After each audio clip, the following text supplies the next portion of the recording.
Harper Audio presents The Wild Truth by Carine McCandless. This is the author.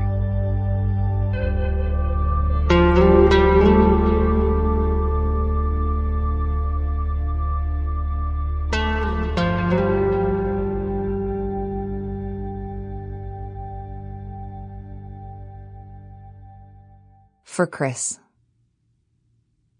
I tore myself away from the safe comfort of certainties through my love for truth, and truth rewarded me. Simone de Beauvoir, all said and done. Forward by Jon Krakauer. Read by Matthew Gardner. On September 14, 1992, I got a phone call from Mark Bryant, the editor of Outside magazine, who sounded unusually animated. Skipping the small talk, he told me about a snippet he'd just read in the New York Times that he couldn't stop thinking about. Dying in the wild, a hiker recorded the terror. Last Sunday, a young hiker stranded by an injury was found dead at a remote camp in the Alaskan interior. No one is yet certain who he was, but his diary and 2 notes found at the camp tell a wrenching story of his desperate and progressively futile efforts to survive.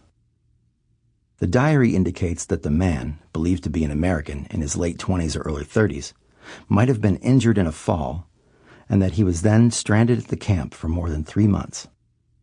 It tells how he tried to save himself by hunting game and eating wild plants, while nonetheless getting weaker. One of his 2 notes is a plea for help, addressed to anyone who might come upon the camp, while the hikers search the surrounding area for food. The second note bids the world goodbye. An autopsy at the state coroner's office in Fairbanks this week found that the man had died of starvation, probably in late July.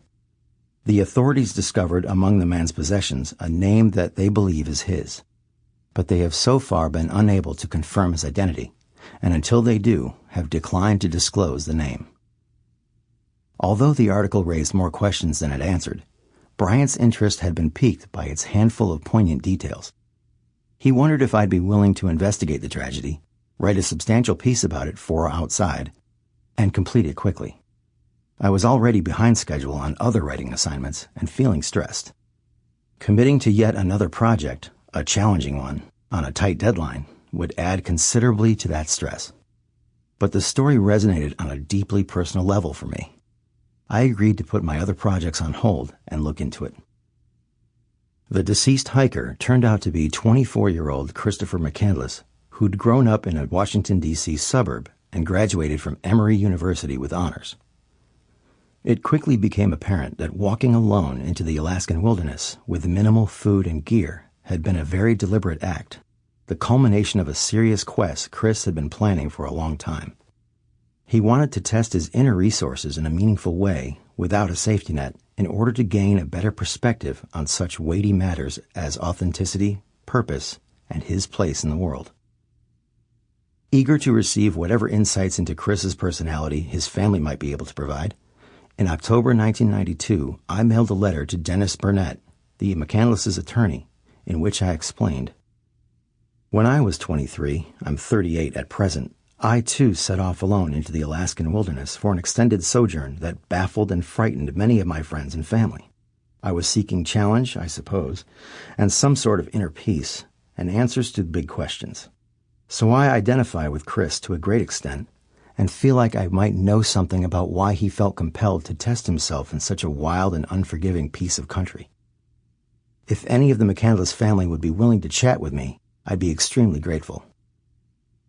My letter resulted in an invitation from Chris's parents, Walt and Billy McCandless, to visit them at their home in Chesapeake Beach, Maryland.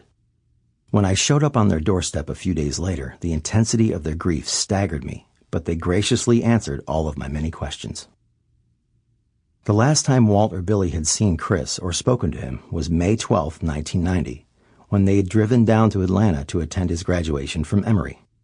Following the ceremony, he mentioned that he would probably spend that summer traveling and then enroll in law school. 5 weeks later, he mailed his parents a copy of his final grades, accompanied by a note thanking them for some graduation. Sample complete. Ready to continue?